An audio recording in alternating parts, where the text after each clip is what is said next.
Your list of nonsense that you are spewing out. I'm not sure how Jonathan still comes on these shows and defends that kind of barbarism. Slanted and biased, and I read people parts of your gunned book, down and I on know camera. exactly what you're We doing. watched it, Jonathan. We're in for a long battle.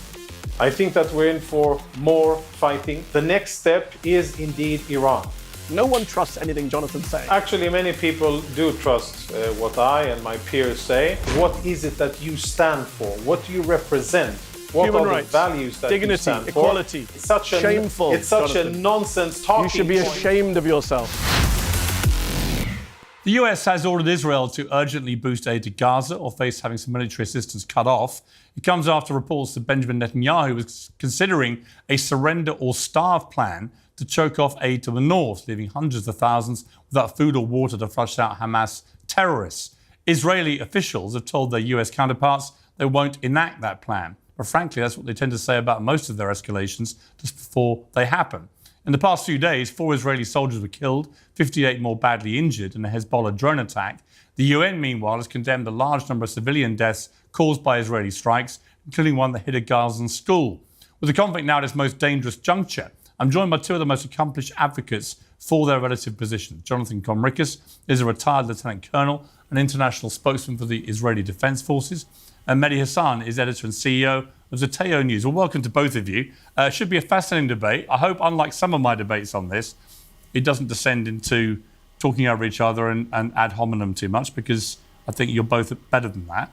And I say that as a compliment, having interviewed you both multiple times. But Mehdi, let me start with you about where you feel we are now. It seems to me that where we are is that Benjamin Netanyahu, having been very unpopular with Israeli people, following the attacks on Hezbollah, the pager attacks, and then following up with the strikes on the Hezbollah leadership and so on, he's suddenly seen a massive spurt in his popularity, and that seems to have emboldened him now to potentially go for broke with Hamas, with Hezbollah, with the Houthis, and ultimately potentially with Iran directly.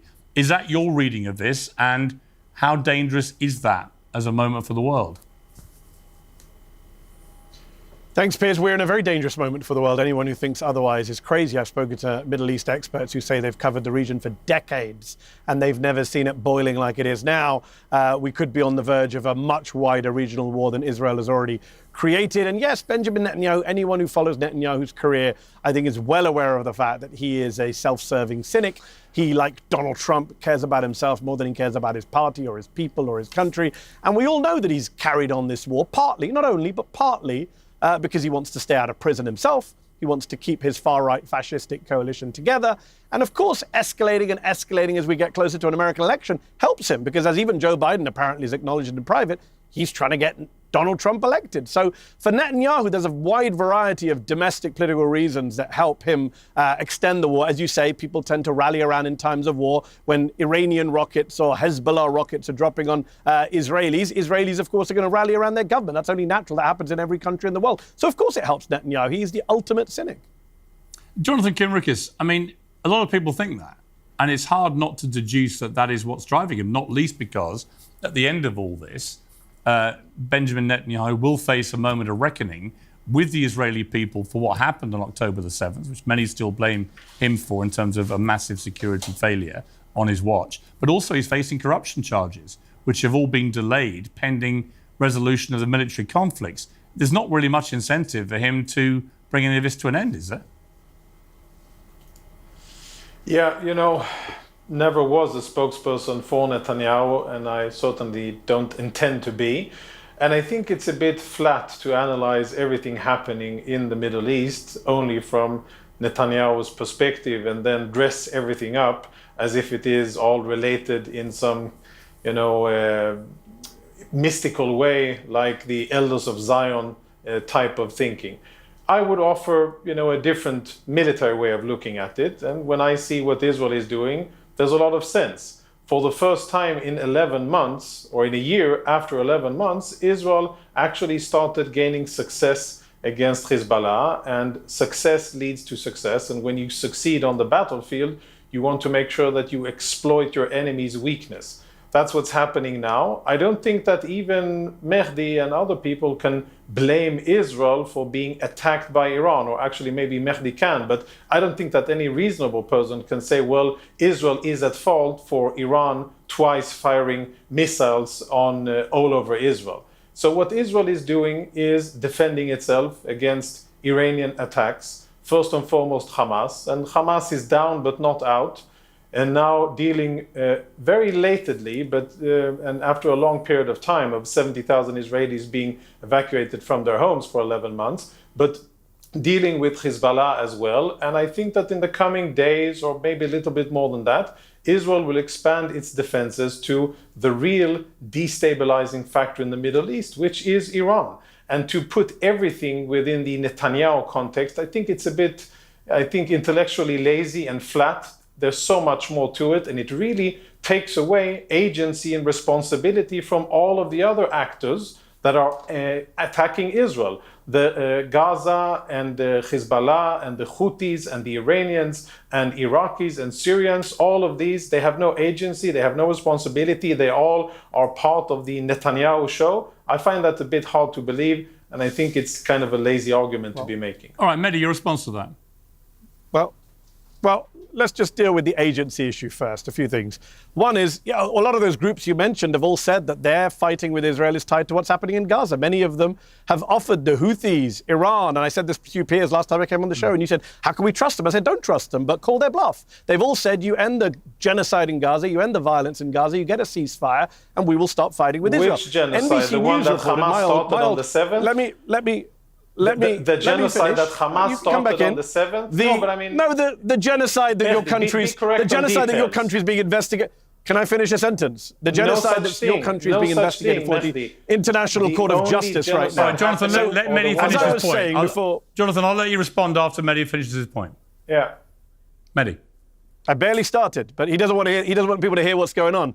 All of those groups have said they'll stop if Israel stops its genocide in Gaza. NBC News reported that Israel killed Nasrallah because he said, I'm only going to do a deal with you if you do a ceasefire in Gaza. I want to link a ceasefire in Lebanon with a ceasefire in Gaza. And the Israelis told NBC News that's why we killed him. So we know that these groups have agency. Israel has agency. Jonathan Conricus wants your viewers to believe that Israel just blindly, Israel was just minding its own business and Iran attacked it. Israel attacked Iran first. In Syria, they bombed an Iranian consulate in violation of the laws of international law and international diplomatic law. Yeah, they killed Iranians in Iran. They then bombed Ismail Haniyeh in Tehran. They bombed the Iranian capital. And then they bombed Beirut and killed a senior Iranian general. So actually, it was Israel that's been provoking. And when he talks about source of destabilization in the region, everyone in the region knows it's Israel that's destabilizing the region. It's Israel right now that's escalating wars in multiple countries. Everyone around the world knows it's Israel that's the country that is causing the issues. 40 countries, Piers. 40 countries have just put out a statement on Saturday saying, can Israel please stop attacking UN peacekeepers, blue helmets? So please don't give us lectures on who is stabilizing, destabilizing the region. And final point, as for winning, the Israeli general who ran the Gaza division, Gadi Shamni, says Hamas is winning, Israel is losing in a big way. Those are his words, not my words. Jonathan, your response? Yeah, I just out of respect for you, Piers, I didn't interrupt the second time, even though Mehdi's statement was littered with so many lies that are in fact quite ridiculous. As were yours. Israel was indeed minding its own business.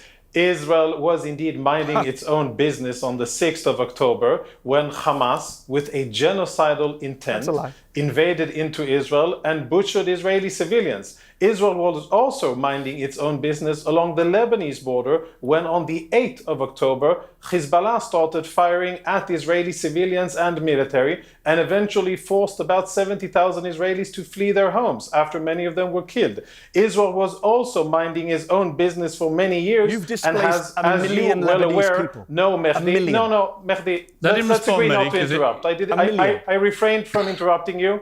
I refrained from interrupting you, even though you said so many horrible and very flat lies. And I'll continue not interrupting you if you do the same. Right. And by the way, speaking about the region, Mehdi, I live in the region. My children are here. You do not. And I don't know how many people you know and see from both sides of these different conflicts. I know people from both sides and I speak with them and I live here. So I don't think that you're in a position to be lecturing anybody about what's really happening in the region. Okay. I am the one who is running with my family to bomb shelters when Hezbollah fires missiles and when the Iranians fire missiles and when Hamas fires missiles. I am the one who has family who has been evacuated from the north. I am the one who has close relatives and friends who were massacred on October the 7th. Don't lecture me about who is the source of instability. I agree with you that a lot of countries and a lot of dark people have a problem with the Jews living in their ancestral homeland. But that doesn't make it wrong that we're here. We're going to continue to be here and continue to defend ourselves despite the likes of you and despite our enemies. And I'll tell you that our history is so full of people that wanted to kill Jews and wanted to force us out of our homeland. But we're back, we're here, and we intend to continue to stay here, despite the best efforts of Iranians and Syrians and Lebanese and Gazans and others. Mehdi. So I do need to respond to that. So first of all, as for lecturing you, as I say, 40 countries put out a statement, including many of your own allies, including Hungary, one of the most pro-Israeli countries in Europe, saying stop attacking UN peacekeepers. These are not dark anti-Semitic forces. You can't keep playing an anti-Semitism card and undermining the very real struggle against anti-Semitism by using it to defend a government that is full of some of the most racist people, anti-Arab, anti-Muslim, anti-Christian people on the face of this planet. You were spokesman for a government that contains people like Smotrich and Ben-Gvir, open racists, prosecuted for inciting terrorism. So we're going to talk about lectures. You should keep your lectures to yourself and be embarrassed for the government you served. As for you living in the region, the problem is not you living in the region. The problem is the army you served and the country you were a spokesman for illegally occupies other people's lands in the West Bank, in Gaza, in the Golan Heights, now in Lebanon again. You are the country that is illegally occupying other people's lands. It's not about you living in your homes. It's about you taking other people's homes. It's about Israel now aiming to annex Gaza, according to Haaretz this week, that Netanyahu no longer has any interest in saving the hostages, as he never did, and is eyeing annexation of Gaza, to quote the Israeli newspaper Haaretz. And if we're going to talk about people dying on October the 7th, some of us have condemned that. Some of us oppose that. You only oppose attacks on Israel. You support attacks on non-Israelis. On Monday, let's say his name. Let's say his name. Shaaban Ahmed, 19 years old. No. You don't get to interrupt me. Sorry, you do not get to interrupt me. You have to taking the high ground on interruptions. You'll come back in. Piers will bring you back in. I'm going to finish my point uninterrupted. Otherwise, don't be a hypocrite, as well as someone who represents fascists. A 19-19-year-old young man, Shaaban Ahmed, was a software engineering student. You're the one who is paid by Can I finish my sentence, Piers, or is it going to be one way? Jonathan, just wait, Jonathan. I will bring you. Piers, you can't tell me not to interrupt. Otherwise, this conversation will. No, Mehdi, finish your point, and I'll bring Jonathan in. Oh, please don't threaten us, Mehdi. Don't worry, Piers. I will. Here so desperately. Okay, Mehdi, finish your point. A 19-year-old. You keep interrupting, Jonathan. People can see what a hypocrite you are. 19-year-old student. Shaaban Ahmed, software engineering student at Al-Azhar University. Jonathan's military destroyed his university, destroyed his house, displaced him, made him homeless 5 times over the past year. On Monday, the world, we all watched him burn to death thanks to Israelis bombing the area outside the hospital that he was on an IV, on a bed, in a tent. He burned to death. His mother died. 2 maybe 3 other people died. I'm not sure how Jonathan still comes on these shows and defends that kind of barbarism and open war crimes. I'm not sure how Jonathan sleeps at night watching people burn to death thanks to the military that he served and is now being investigated both at the International Court of Justice and the International Criminal Court. Jonathan? Yeah, speaking about serving, and then I'll address the points that you've mentioned. Speaking about serving and standing up for something, I indeed served for 24 years in the IDF, and I'm a proud Israeli Zionist, and I'm a proud Israeli patriot. And I also am very proud of my service, including as a spokesperson, but also including as a combat officer in the IDF. I know what I stand for. I'm asking, what do you stand for? What kind of values do you stand for? I don't stand for killing civilians like your military. I don't support raping detainees like your military did. You'll get to answer. Well, Jonathan, did you witness rape? You were a combatant officer. Mehdi, did you witness the rape of detainees? Mehdi, you will get to answer. You asked me a question. Mehdi, I'm not done. Don't ask me questions if you don't want answers. I stand for a country that is, Mehdi, you spoke, now I speak. I ask, and I will ultimately would like to hear your answer to it, what values you represent? What civilization do you represent? Which country do you represent? Which religion do you represent? And what do you stand for? What do you defend? I know what I do. I'm part of a democracy in the Middle East, and I stand for a military that defends its population against some of the most vile terrorists in the world, including Hamas, Hezbollah, and Iranian propped-up terrorists. And I am happy and proud to be part of that organization, as I've been over many years. And if you and I were race car drivers, Mehdi, and each of us had a patch sewn onto our little uniforms that indicated who gives us money and who sponsors us, I would have one patch of my country and I would have one patch of my employer. That would be it. How many patches would you have? How big would the Qatari patch be on your clothes? And how big would foreign investment in whatever it is that you're doing and whatever it is that you're representing, how much would that be of what you do? Because you place yourself as if you are above and as if you are entitled to criticize everything that Israel does. And I ask, what are your motives and who pays for what you do? So it's a very simple answer, as I told Jonathan Levine of the New York Post. And I love this new talking point, Piers. It's got around the right-wing media and the pro-Israel people. I run a company called Zeteo. People can check it out, zeteo.com. It's a great media organization getting very good press from the Washington Post and others. There are no foreign investors. They're all American investors. I'm an American. You asked the question. I know you can't handle brown people, being part of the West. I'm an American. I'm a Brit. I was born in the UK. I'm now an American taxpayer. And I'm very concerned with American taxes going towards the funding of a genocide in Gaza, going towards the killing of a 19-year-old guy who's in an IV in a hospital bed, going towards the killing of children in a school, going towards the killing of 23 people from one family in Lebanon Monday, in northern Lebanon. 23 people bombed by your military, 2 babies killed, Jonathan. That is what you stand for. You serve the IDF, the Israeli military, which, as I say, is being investigated, the ICJ and the ICC. You serve a military that has been credibly accused by the United Nations just last week, by Israeli media, which showed videos of mass rape of Palestinian detainees. The New York Times this week reported that your military sent children, Palestinian children, as human shields into booby-trapped tunnels and buildings.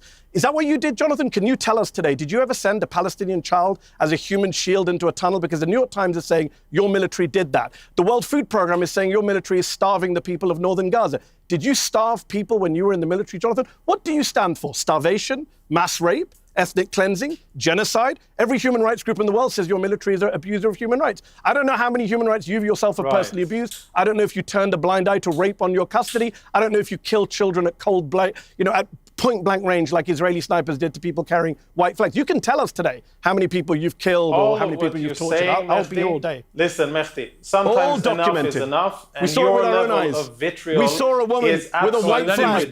Jonathan, we've seen Mehdi, Piers has seen people. All right, you've asked questions, Mehdi. Let him We've respond. seen people gunned down with white flags. All right, Mehdi, let him respond. It's all documented. What you are saying, your list of false allegations and your list of nonsense that you are spewing out, everything true, unfounded things, that the fact that someone wrote it doesn't make it true. All of these things that we saw people with white flags gunned down in front of our eyes, by someone. Jonathan, Piers has seen it, and I've seen it, and everyone watching the show has seen it. All of what you are saying is slanted and biased, and I read parts of your book, and I know exactly what you're doing. Watched it, Jonathan. What you're doing is trying to use. Thank you for reading the book. It's called Win Every Argument, and you're losing.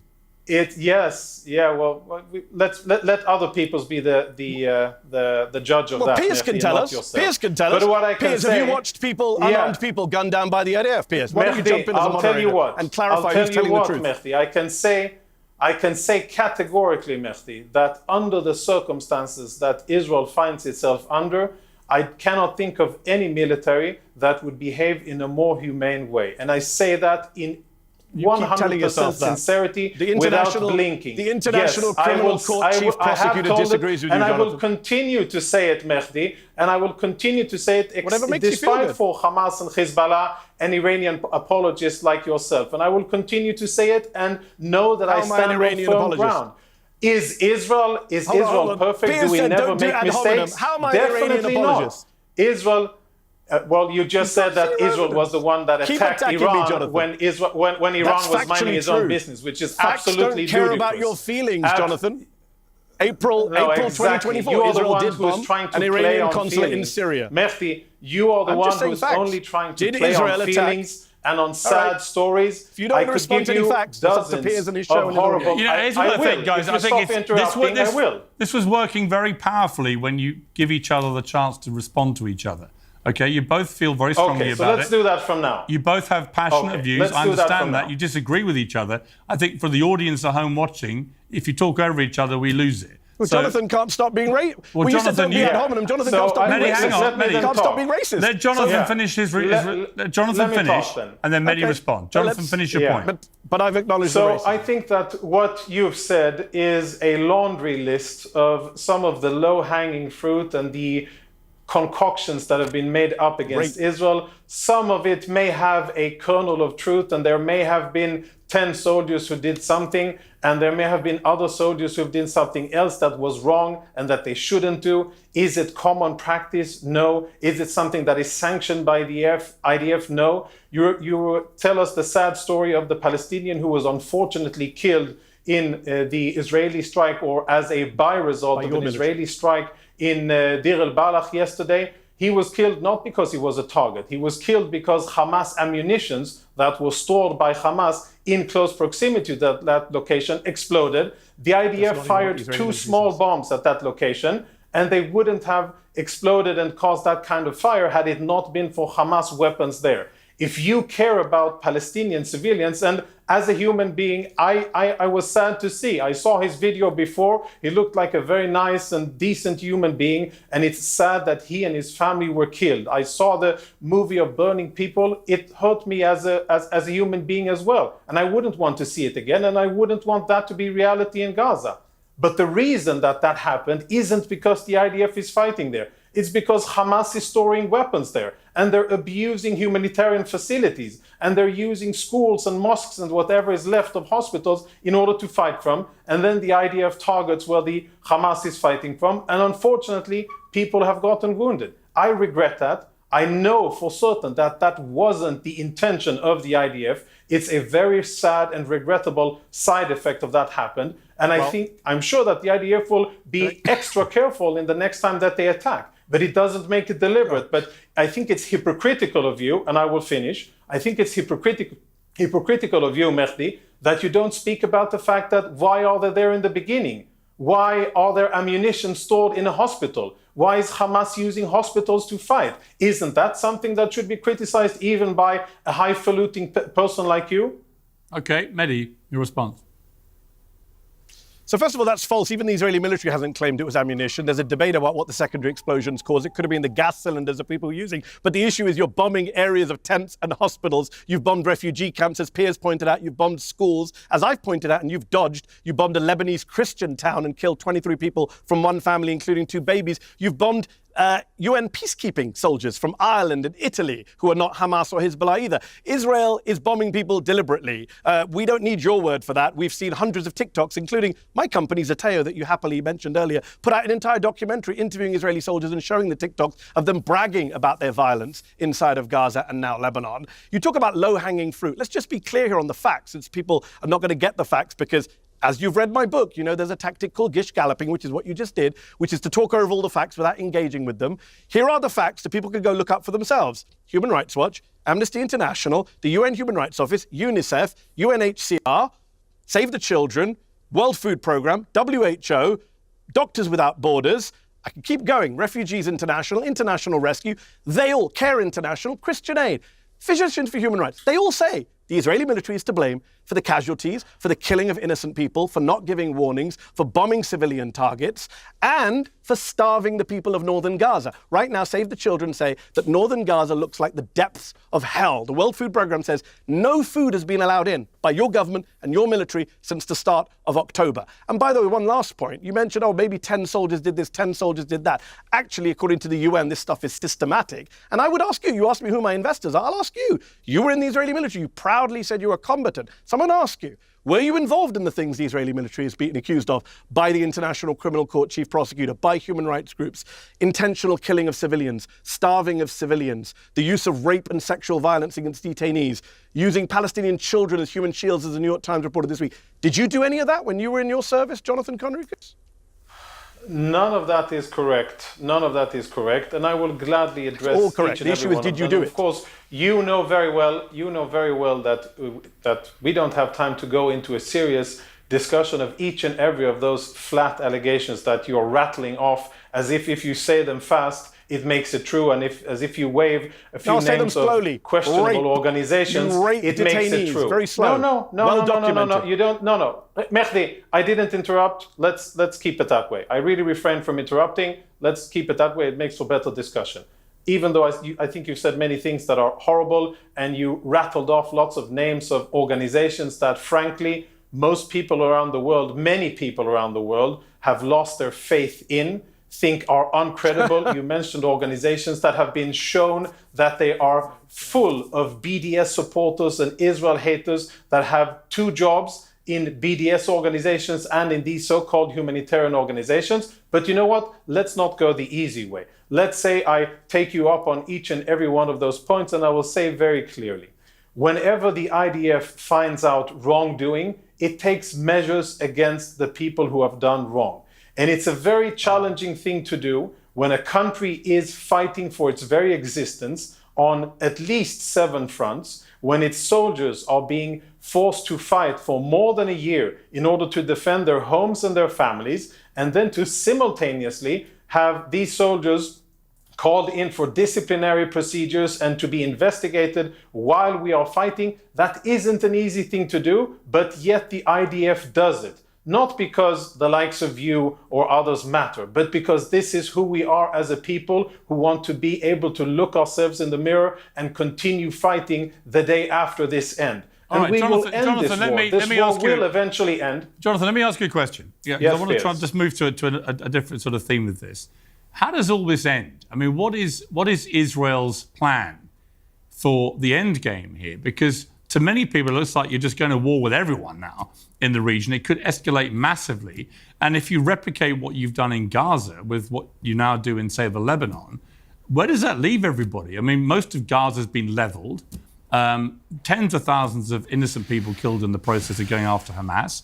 If this is replicated in anything like this scale in the Lebanon, you've got vast areas just destroyed. What happens afterwards? And why would you assume that this tactic of going so aggressively after Hamas and Hezbollah in civilian areas is not just going to fuel the ideology that led to them rising up in the way that they did in the first place? Yeah. Well, going after an enemy aggressively, that's what war is. When you're attacked in your home, when your women are slaughtered, when babies are killed, when women are raped, and when your civilians are burnt alive and people are taken hostage, that's called a declaration of war. And you fight that. You don't fight it by being nice, and you don't fight it by being gentle. You do fight it according to the laws of armed conflict, and you try to adhere to those criteria. By and large, I think that Israel is succeeding. Sure, there have been mistakes, and sure, there are things that weren't 100% right, but I think that by and large, and that's, by the way, many British and American officers have attested to that as well. Those have been able to see the battlefield. But where does this go from here? Sadly, and I live here, and my kids will serve in the military, and I will probably do more reserves, I think that we're in for a long battle.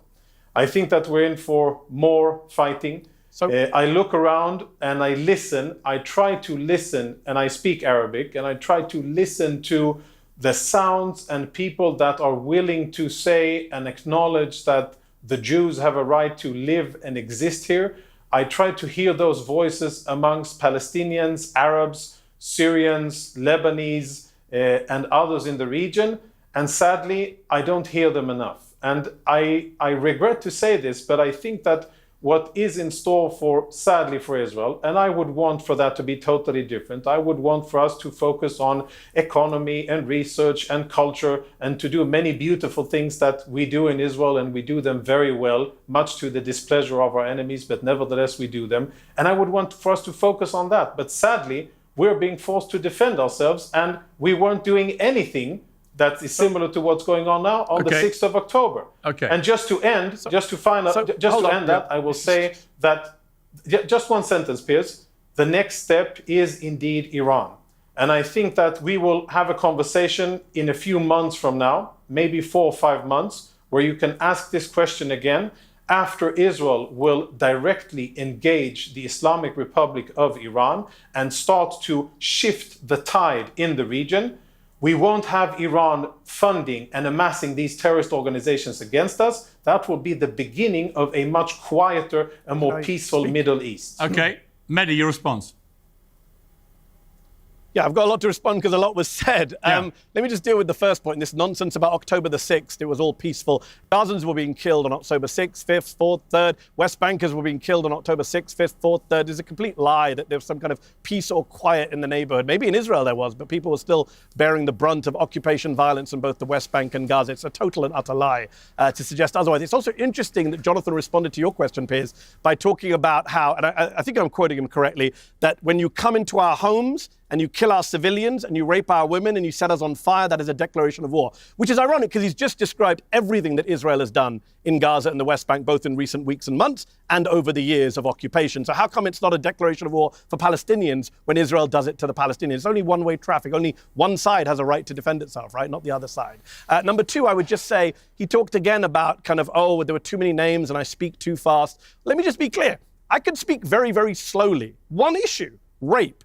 He lies and tells your viewers that Israeli soldiers are held to account. That's not true. Anyone can go on Google right now and look at the number of Israeli soldiers, the percentage who are actually indicted or charged with any crimes. It's 98, 99% of Israeli soldiers are never charged with any crimes. And that's from B'Tselem, that's from Israeli human rights groups. I'm sure Jonathan will call them anti-Semites as well. And when we look at one single instance of rape in detention, which was well documented by the Israeli media and by human rights groups and actual Palestinian eyewitnesses, what happened? The Israeli military police, Piers, went to the base to try and arrest the soldiers. The soldiers ganged together, attacked the military police, and then the parliament had a debate about whether rape should be legal or not, whether it's legal to rape Palestinian detainees. And now we're learning this week, Piers, that the military police officers who were assaulted by the soldiers who were the buddies of the rapists, are too scared to give testimony against their soldiers because they're worried about repercussions. Mehdi, I don't disagree with you. I don't know. Hold on, Piers. No, I want to ask you one question. That is very important that we talk about accountability. I know. I've got one supplementary. I will answer your question, but I'm going to finish my. But on the issue of Piers, rape, I'll come. Okay, on that one issue of rape, though, what I haven't heard you mention at all is the hideous sexual abuse, including rape, of so many innocent women. Because we all condemn that. On October the 7th. Well, no, but I'm asking you now, you haven't mentioned it. And Jonathan's raised that several times. You only seem fixated. Why would I? Because you're fixated with Israeli soldiers who may have committed rape. What about the rape against Israelis? Piers, if you want to do a debate like that, invite Jonathan Conricus and invite a Hamas spokesperson. I'm sorry, I'm not a spokesman for Hamas. I've condemned Hamas. Unlike Jonathan, I condemn people who engage in human rights abuses. I did it hold on. Well, I've done it. Well, maybe you should pay attention, Jonathan. Instead of reading my book, check everything I've said on the conflict. I was condemning Hamas decades ago, and I've been attacked by certain people for condemning Hamas. Can I finish a point? You gave a long speech. Yeah, you can. So far, you and Piers have both interrupted me. No, you can. I'm going to answer this point. If you want to have a Hamas spokesman, I'll have a Hamas spokesman. I did an entire show. We keep mentioning Zeteo. I'm loving the plugs, Piers. Appreciate you. On Zeteo, people can go and watch an entire show I did with Bassem Youssef, another one of your guests, where I talked about on that show about how the UN report talked about gender and sexual violence on October the 7th, how that needs to be prosecuted, how it needs to be investigated. And you know what the UN said? They said, we haven't been able to confirm instances of rape, but we want to, but the Israelis are blocking us from interviewing witnesses and coming into Israel. So maybe Jonathan should get his government to allow UN investigators to finish the job, because I believe all rapists should be held to account. Jonathan doesn't. He hasn't said a word. I brought it up several times. He said, oh, it's a few men here and there. No. They're not being prosecuted. The Israeli parliament defended them. The Israeli media had debates about whether rape should be legalized. That is the military he's part of. He earlier, in a very racist way, suggested, I have no civilization, no country, no loyalty except to Qatar and Iran. I'm a British American of Indian descent. I have nothing to do with Iran or Qatar. I would say this, that Jonathan needs to deal with those human rights abuses. And finally, the last point I'll make, you keep going on about, oh, these groups are not taken seriously. Jonathan Conricus, Piers, wants you and your viewers to disbelieve Amnesty, Human Rights Watch, UNICEF, UNHCR, Refugees International, International Rescue, Christian Aid. Disbelieve all those groups. Disbelieve the World Food Programme run by Cindy McCain, the late widow of John McCain. Disbelieve all of them and believe the Israeli military, which he was a spokesman for, which was caught lying about beheaded babies, about calendars in the bottom of hospitals, about Lebanese documentaries, the number of the Israeli military lies that they've had to own up to. It's a joke. No one trusts anything Jonathan's saying. All right, Jonathan, final word to you. Yeah, actually, many people do trust what I and my peers say. And many people, I think, listen to the kind of thing, the kind of goods that you peddle.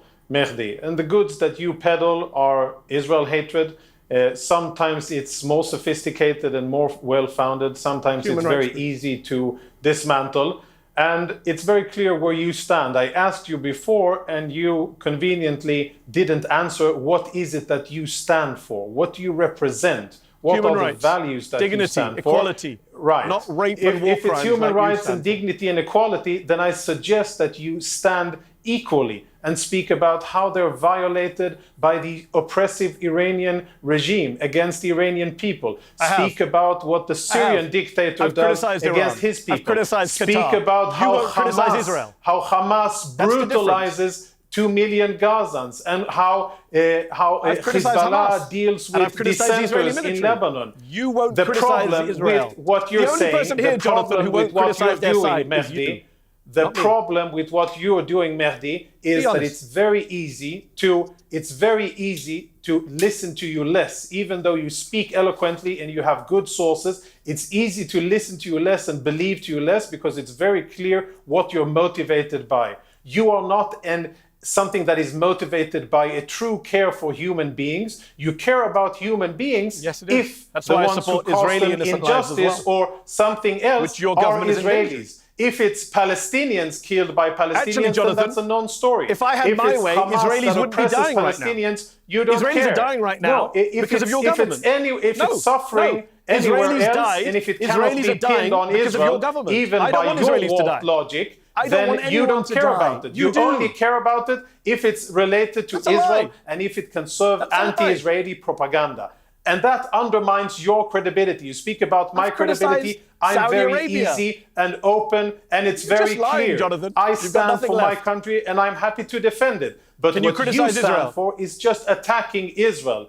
Of course I can criticize, and I even do it on my Twitter. I've said things about my prime minister, and I've said things about my military. Of course I have. You couldn't even criticize mass rape by your fellow soldiers. Listen, there hasn't been mass rape. It's such a Shameful, It's such Jonathan. a nonsense talking point. You should be ashamed of yourself. It's such a nonsense talking point, so I won't even. So the UN's lying, the New York Times is lying, It is CNN is lying. The UN isn't saying it. Everyone's the lying. UN isn't saying it. The Except fact that you you and mentioned Israel. an organization name Actually, doesn't the make UN it true. Commission of Mehdi. Inquiry last week. Chaps, UN Commission of Inquiry. I'm going to call a timeout. Everyone can Google it, Jonathan, and see how much you We've lie. descended into talking over each other. Look, it's been, broadly speaking, it's been a very good debate between two people who care very passionately and have obviously very different views about this.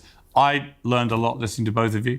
I'm glad you came together to debate it. I know you haven't done that before. I appreciate your time. Thank you very much.